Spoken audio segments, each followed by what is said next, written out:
রাসূল আকরাম সাল্লাল্লাহু আলাইহি ওয়াসাল্লাম বলেন, কোনো নারী যদি মাত্র 4টা কাজ করতে পারে, মাত্র 4টা কাজ যদি কোনো নারী ইখলাসের সাথে এই আমলটা করতে পারে, 4টা কাজ, রাসূল আকরাম সাল্লাল্লাহু আলাইহি ওয়াসাল্লাম বলেন তার জন্য জান্নাতের 8টা দরজা খোলা হয়ে যায়। সুবহানাল্লাহ।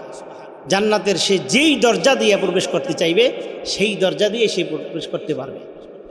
আল্লাহর হাবিব সাল্লাল্লাহু আলাইহি ওয়াসাল্লাম বলেন, আল মারআতু ইযা সাল্লাত খামসাহা ওয়া সামাত শাহরাহা ওয়া ইতাআত বালাহা ওয়া হাফিজাত ফুরুজাহা।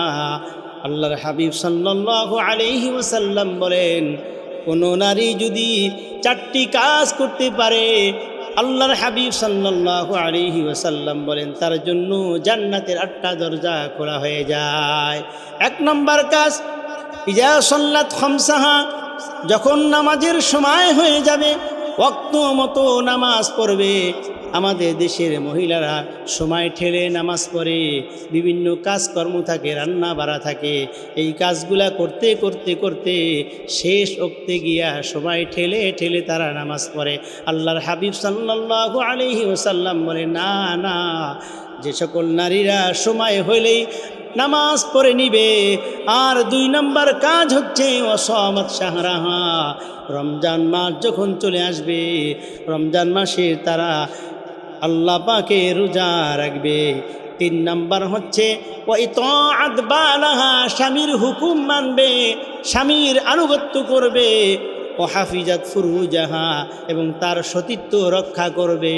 এই 4টা আমল যদি কোনো নারী করতে পারে, আল্লাহর হাবিব সাল্লাল্লাহু আলাইহি ওয়াসাল্লাম বলেন জান্নাতের 8টি দরজা, যে কোনো দরজা দিয়ে জান্নাতে প্রবেশ করতে পারবে। আমার ভাইয়ারা, কোনো এক সাহাবী ইসলাম গ্রহণ করার পরে রাসূল সাল্লাল্লাহু আলাইহি ওয়াসাল্লামের নির্দেশে সফরে চলে গেল। সফরে যাওয়ার সময় তার ঘরের মধ্যে স্ত্রীকে রেখে গেল, আর কেউ নাই। মুহরিম একজন ছিল বাজার সদাই করে দেওয়ার জন্য। ওই সাহাবী সফরে চলে গেল। সফরে যাওয়ার পরে কিছুদিন পরে ওই মহিলার কাছে সংবাদ চলে আসলো, মহিলারে, তোমার বাবা অসুস্থ, তোমাকে দেখতে চেয়েছে, কিন্তু স্বামী তো ঘরে নাই।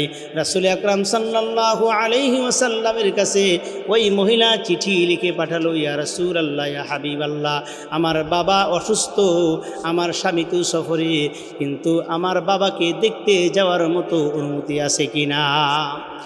আল্লাহর হাবিব সাল্লাল্লাহু আলাইহি ওয়াসাল্লাম বলেন, স্বামীর এত বেশি মর্যাদা, এটা বুঝাইতে গিয়ে রাসূল সাল্লাল্লাহু আলাইহি ওয়াসাল্লাম বলেন, মহিলারে, আমি রাসূল তোমাকে অনুমতি দিতে পারি না, তোমার স্বামীর হুকুম এখনো বলবৎ আছে। কিছুদিন পরে আবার ওই মহিলার কাছে আরেকটা সংবাদ আসলো, হ্যাঁ মহিলা, তোমার বাবা মুমূর্ষু অবস্থায় আছে, যে কোনো সময় মৃত্যুবরণ করতে পারে, তুমি শেষবারের মতো একটু দেখে আসো।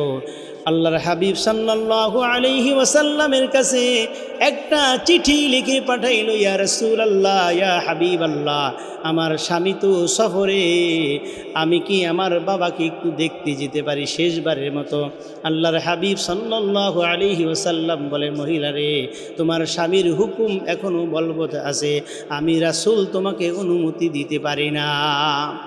এর কিছুদিন পরে ওই মহিলার বাড়িতে সংবাদ চলে আসলো, হ্যাঁ মহিলা, তোমার বাবা দুনিয়া থেকে চলে গেছে, তুমি শেষবারের মতো কবরস্থ করার আগে একটু দেখতে পারো, ইচ্ছা করলে। আল্লাহর হাবিব সাল্লাল্লাহু আলাইহি ওয়াসাল্লামের কাছে চিঠি লিখে দিল, ইয়া রাসূলুল্লাহ, ইয়া হাবিবাল্লাহ, আমার স্বামী সফরে, আমার বাবা দুনিয়া থেকে বিদায় হয়ে গেছে, আমি কি যাইতে পারি? আল্লাহর হাবিব সাল্লাল্লাহু আলাইহি ওয়াসাল্লাম শেষবারের মতো অনুমতি দিয়ে দিলেন, তুমি ইচ্ছা করলে তোমার বাবাকে দেখতে যাইতে পারো, কিন্তু যদি না যাও, আমি রাসূলের পক্ষ থেকে একটি সুসংবাদ শুনে নাও। মহিলা জিজ্ঞেস করলেন, ইয়া রাসূলুল্লাহ, ইয়া হাবিবাল্লাহ, সুসংবাদটা কি? আল্লাহর হাবিব বলেন, আরে মহিলা, তুমি যদি তোমার স্বামীর আনুগত্য করে বাড়িতে থেকে যাও, আমি রাসূল কথা দিলাম, আমি তোমার বাবাকে দাফন কাফন করব, জানাজা দিব, আমি কবরস্থ করে এরপরে আসব। মহিলা বলে, ইয়া রাসূলুল্লাহ, ইয়া হাবিবাল্লাহ, আমার যাওয়ার প্রয়োজন নাই, আমি নিশ্চিত হয়ে গেলাম, আপনি যদি আমার বাবার কবরস্থ করেন, দাফন কাফন করেন, জানাজা পড়ান, আমি নিশ্চিত হয়ে গেলাম আপনার উপস্থিতিতে জানাজা কার্য যদি সম্পাদন হয়, আল্লাহ রাব্বুল আলামিন আমার বাবাকে জান্নাত দিয়ে দিবে। কিছুদিন পরে ওই মহিলা স্বপ্নে দেখলো তার বাবা জান্নাতের মধ্যে ঘুরে বেড়াচ্ছে। আল্লাহু আকবার বলেন। ওই মহিলা দেখতেছে তার বাবা জান্নাতের মধ্যে ঘুরে বেড়াচ্ছে। জিজ্ঞাসা করলো, বাবা তোমার জান্নাতে আসার কি কারণ, এত শান শৌকত কিভাবে পেলে?